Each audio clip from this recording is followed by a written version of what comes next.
everybody needs to chip in. Everybody needs to contribute into maintaining our, the climate change. I call it a crisis now, and that has to start early. And in the long run, I'm sure it will also benefit the association and the members, and hopefully it will also help the economy of the country through green jobs and through green investments. P3I TNK. Yeah. So it's Badan Pengelola Perubahan Badan Pengelola Pengendalian Perubahan Iklim, Tata Niaga Karbon.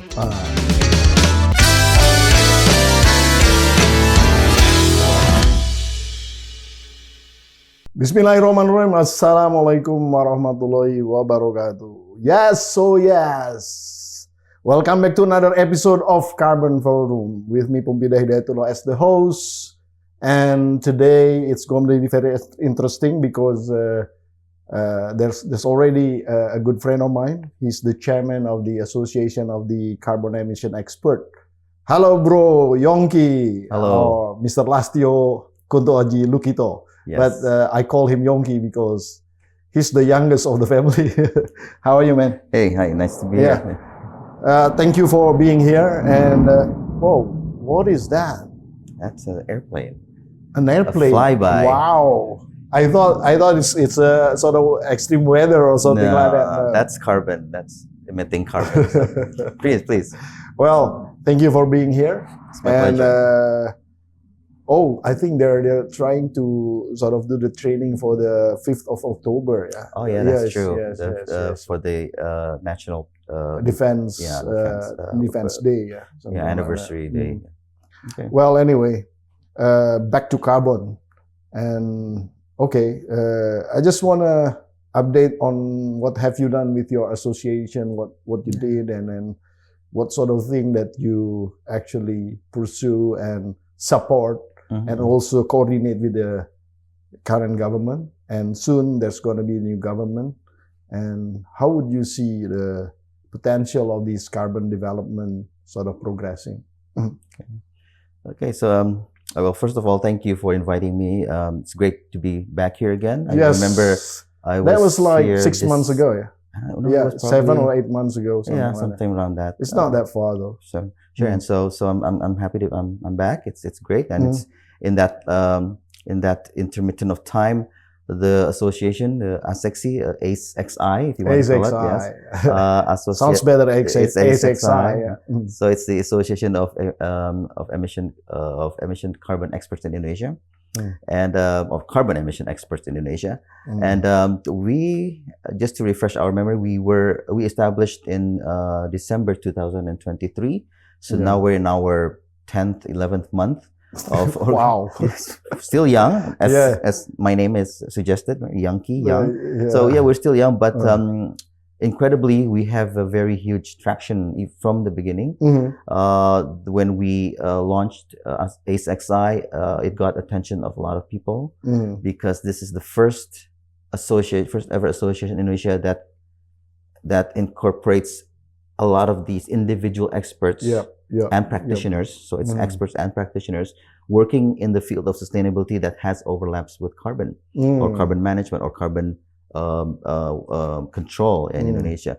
So that was a big thing, and a lot of people actually wanted that, not just from the individuals who wanted to be members, but stakeholders that wanted a partner, a knowledge partner, a one-stop, coordination, one-stop discussion point that they can ask about carbon. And it's not just from the government, it's also from the private sector, it's also from individuals, it's also from the young people, the youth. It's incredible. So a lot of things happened. In March, we were contacted by the President's Staff Office to have a discussion. We also had a discussion with the Ministry of Environment and Forestry, along with KSP, that was KSP Office, President's Office, and the Badan BPDLH, Badan Pengelola Dana Lingkungan Hidup. So it's the agency for management of environmental funds under the Ministry of donor sort of funds comes into it. Yeah, right? Based on the result-based payment, they have their funding there and managed by this agency under the Ministry of Finance. Right. So a lot of course, and then a lot of invitations from from a lot of stakeholders, from associations, from private sectors, yeah. from the government, either FGDs or in the form of a big seminar on green energy, on green buildings, on sustainability itself, the whole shebang of sustainability, and also from the forestry and environmental area as well. Wow. So that's You've a lot of things. Busy, yeah. Very busy. And I'm glad that we have a good exposure, and then people are starting to come in and helping out also in all of this, and thinking and preparing all the documents, the materials, and I'm not alone in going out. Sometimes the members and the organizers come with me, my organization. Yeah, that's how an association should actually sort of do anyway, and try to accommodate the needs of everybody to get into the stakeholder sort of community environment, something like that. Yeah. Well, I heard that you're invited into these discussions related to mutual recognition between the government of Indonesia. So I'm not between, but actually it's a multi sort of partnership sort of way, where the certification institutions like Vera, Plan Vivo, Puro Earth, and also Gold Standards, I heard they were invited and then have a discussions to sort of conceive certain mutual recognition schemes. Did you actually attend that event? Well, that goes back actually to the discussion that we had, that I told you that we had with KSP, the Presidential Office, Staff Office, Office Staff, is it? I don't know the English word. Something like that. With the Ministry of Environment and Finance, Environment and Forestry, and with BPDLH, the agency. So that continue on. I mean, my discussion with the Ministry of Environmental and Forestry continue on, and yes, I did get an invitation. That was 2 weeks ago. Yep. And we prepared ourselves, of course, the association, because we want to contribute as a knowledge partner for the government. Indeed, because that's very important, right? But surprisingly, the day before the event, it was canceled. We were told it was canceled. So what happened? I do not know. So, but I do not know, and I'm sure there's a. It's an official sort of cancellation. It was official cancel. The invitation letter was official, and then the cancellation was also official through a letter. I hope I'm sure there is a good reason for that. Actually, and we're just waiting I was suspecting that to happen because one of the government officials sort of tipped me that, well, it's not going to be easy. Then he didn't think that it's going to happening, so. Well, but for me, it's reasonable because, not reasonable. I mean, the initial invitation itself, the ministry, thinking of conducting that another flyby. Yeah. This is interesting. I think F-16? Maybe or the new Rafale? No, it's the F-16. Well, so what I was going to say, what was I going to say? Because it's in law. I mean, in the regulations that wow, a good timing to have this. Wow. So it is one of the homework from the Ministry of Environment and Forestry to have to at least to study the need to explore the need for mutual regulations with other standards, international standards, the mutual recognition. So the invitation itself was only 1 week before. Right? Yeah, but it was needed. Yeah, but I was happy that we were invited. But again, I'm sure there is a reason that they postponed it. I think and in the cancellation letter, it was postponed. Oh, not canceled. It's not canceled. So it's going to happen then. Hopefully it will happen because we do need it, because it will drive the carbon market, the carbon. And the international. It's not only that, and it's going to be opening like some opportunities for the Indonesian experts also. And I guess, with the cooperations with them and all these, a lot of carbon development that is happening, it's going to be, good. Yeah. For your associations, definitely. And for our association. For our association, you're part of this as well. Yeah. But again, for the association, what we'd like to do is, of course, support whatever process goes into that, and make sure that the ecosystem of carbon management is better. It can be through anybody's lens, but hopefully we can come to a certain point where everybody agrees that this is what we need. I mean, we meaning the country, the people, the Indonesian people, and of course the ecosystem itself, the systems and the operations. All right. So what else that you're planning to do next? Because you try to sort of claim yourself as an ecosystem of the experts of the carbon emissions, but are you going to just stick as is, or are you going to expand, like trying to recruit people, try to train people, or sort of upgrade the skill of the people, the knowledge of the people? How would you sort of perceive this? Well, first of all, we go back internally first, because this is a new organization. We want to strengthen the organization first. So we have not fully marketed ourselves in terms of getting members. We are still doing it through hearsay, like people. But I heard that people just voluntarily. Exactly, they just hear and they come. That's amazing. What can you imagine if we market? If we do actual marketing, then definitely we'll. And even if we actually open up like branches. To the regions. I was going to say that. To the regions. We will not open up branches, though. It's not in our intention, but we will open membership for the international. At least, we do have international members as well. One in some in Singapore, some in the US. That's good. So so internal strengthening is important, and the three major I guess priorities for the organization now is along the lines of internal strengthening, is to ensure that we do have a say in the ecosystem, meaning that we support whatever dynamics is there, including laws and regulations, when we can advocate or we can support studies that help improve or strengthen laws and regulations on carbon management. That is one priority. And then the other two, there's three, is about trainings for the members and ourselves, internal, and we're thinking of also opening up soon an external training that we can open up to the other stakeholders, non-members. That's what we're doing. And then the third is we're also establishing a certification body that will help the members understand how to get certification in whatever field they have. So we're starting, of course, with a general one. The association has already established a limited company, PT, to conduct that, to focusedly conduct a certification. And as the association will continue to provide the trainings. So we have to separate training and the certification. So that's how we do that.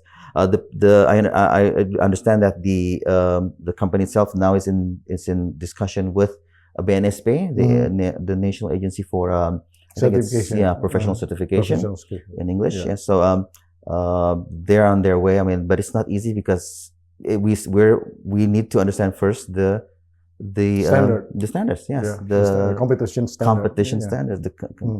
So that's what we're trying to do. Understand that and agree on that first. Competency. Competency. What is that in English? Competency. Competency. The competence. So that's not easy, because again, nobody has tried this before to really understand carbon in a way that how can we certify that to the need also of the players of the ecosystem. Right. So that's it. Turns out it's a big challenge. So, but we're in that already, and hopefully there's going to next be year, some process, but everybody needs to go through certain process anyway to achieve things. So just work on it. While waiting for that, we're still doing training and making sure that our members and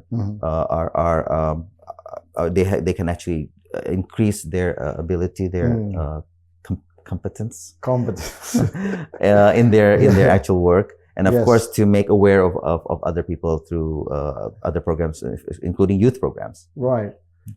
The youth. Wow. That's something that perhaps you want to sort of elaborate a little bit more. Yeah, of course. I mean, the association understand that everybody needs to chip in. Everybody needs to contribute into maintaining our, the climate change. I call it a crisis now. So we have to help. Everybody needs to chip in and help to resolve this climate change crisis. And part of that is through understanding what carbon or carbon equivalent is and how it affects their life, how they can contribute to this, and that has to start early. So if we even identify that it starts from middle school, SMP, and then SMA, of course, when they're trying to understand more and understanding what they will be after SMA, and then the or even SMK, SMA and SMA is a similar level, so vocational level high school, SMK. So at that level, and then of course the university students. Of course, in different, it will have different approaches, different intentions. For SMK, SMA, they can directly join the workforce after they graduate from that level of education, and of course, university as well. So it also it also that entitles us to also look into them and have them ready when they go into the workforce. They're ready to also work in the area of carbon. For instance, the surveyors. You also once mentioned, forestry surveyors or any other technological surveyors. They can come out of SMK. That's good. Sounds very good. We had an event a month ago or two. We tried an event with Bina Nusantara. BINUS, that's right. Bina Nusantara High School. And we school, not the university. Not the university, the school. So it's a high school and SMP level, middle school level. And we were there. It was a community forum. So we opened up a desk basically just to see how a desk. It was actually just a desk. The interest was there, but of course they still didn't know what it meant to them. So that's exactly what we see the challenges. So that helped us in understanding more and hopefully in developing further youth programs. That's good. So you're trying to sort of start breeding new experts, future experts, I would say. Future experts, future practitioners, good practitioners, and members of the association, because they will become also hopefully members of the association, so we can maintain this organization for the long run. Wow, that's good. Well, the new government is going to be inaugurated like soon, like maybe in 3 weeks' time or something. And then I think they're planning to set up a new agency called climate change. Sort of climate change management body, and also the carbon trading sort of governance. Governance, something like that. So I don't know what it is in English actually, although I know in Bahasa Indonesia. But how do you see that plan? So to be clear, you're referring to the Indonesian way of saying it, BP3E, BP3I TNK. So it's Badan Pengelola Pengendalian Perubahan Iklim, Tata Niaga Karbon. So we don't have the official English name for that, but it's basically what we just said. Yes, we were actually involved in that development, or your association giving some sort of inputs.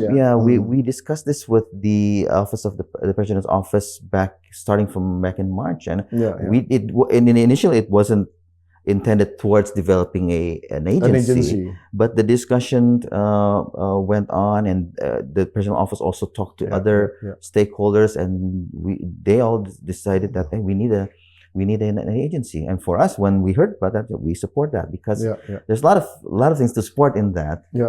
But I'm just happy that they and the new government, as you said, have discussed as well. So it will create sustainability in the management of carbon in Indonesia. And even from the news, I saw that the president-elect, Mr. Prabowo, already said that he's expecting big income from these activities, like 1,000 trillion rupiahs or something like that, or US dollars, I don't know. But he just said, I think it's in rupiahs per year, I guess. So with that kind of market cap, and also you're actually having like supports from a lot of experts from different backgrounds, and of course this is going to be a big opportunity for your associations. How do you see that? Well, take this back to the association. We consider ourselves a neutral partner for any stakeholders and any government. And so the incoming government, we truly want to support in terms of maintaining, as I said, the sustainability of carbon management. So we're happy to hear that the new government, the incoming government, especially the incoming president, Prabowo, and the vice president, because Gibran also mentioned a lot of things about green in their campaign and in their speeches. So we are happy that they're embracing this, and we'd like to, and we see again ourselves supporting any efforts to embrace this, to put it into the context of national development, especially if it's in the context of national development. But of course, I hear also people saying that what Prabowo mentioned about targets and how it can contribute the money, the numbers, it was too promising, it was too optimistic. But whatever it is, we have to try. And that's what I of course, the association would like to support. And through whatever means, is it through, whether it be through the agency, the new agency, or I also hear that there will be a green economy side to one of the ministries, and then the planning agency already has a long-term strategy for carbon management, low carbon development initiative through Bapanas. So we would like to see our association have more say in that. We can contribute more to that, and in the long run, I'm sure it will also benefit the association and the members, because it will create good opportunities, good working opportunities, green jobs, if you remember that term, this green jobs, and hopefully it will also help the economy of the country through green jobs and through green investments. So next year is going to be a more busy year for you then. It might be, it seems. So, but hopefully we'll have more people coming in and helping us. And hopefully more income also. Well, the association is based on membership fees and what do you call it? What's the sumbangan? The contributions. So hopefully we can also, once everybody knows we're well established, they can help us with that as well. Well, that was very interesting, and hopefully what you're planning and what you're aiming to achieve is going to be, soon achievable. Then if you would like to address a couple of issues to the audience of the Carbon Forum, please, by all means. Okay, thank you. Well, I'd just like to, I guess, emphasize that the association is here. It's here for everybody. It's here for everybody who's an expert, certified expert, or those who are practitioners or consider themselves practitioners and contributing to the carbon management and climate change management in Indonesia. So feel free to join, go into our website. It's www.acexi.org, and look us up, and hopefully you can click that membership, join the membership button. So we'll wait for you when you join, and we'll have future discussions, great discussions on carbon. It's like if you have a YouTube channel, don't forget to subscribe. Click that like button and subscribe, right? Something like that. Wow. Well, that was very interesting, Bro Yongki. I mean, I call you bro because we've been friends for so many years, and we've been doing this thing with Carbon for a long time also. True. And thanks again for being here, and hopefully we can achieve what we want to achieve. So the carbonizers, carbon activists, carbon friends, that was Mr. Lastio Kunto Ajelukito, the chairman of the AcEXI, the Association of the Carbon Expert of Indonesia. And he's open for any members to join, of course, because we're facing a lot of challenges ahead, where the new government seems to be kind of keen in developing this issue on this green economy seriously, and also try to achieve things as soon as possible. So they're going to need a lot of human resources that is capable, that is competent, and also basically has the standards knowledge and standard skills that needs to be there. And Bro Yongki or Pak Lastio Kunto Ajelukito will be able to guide you into that position, of course. So until the next episode of Carbon Forum, still always watch this channel when you want to get to know about the progress on the carbon issues in Indonesia. With me, Pembida Hidayatullah, as your host. Until next time. Wassalamualaikum warahmatullahi wabarakatuh.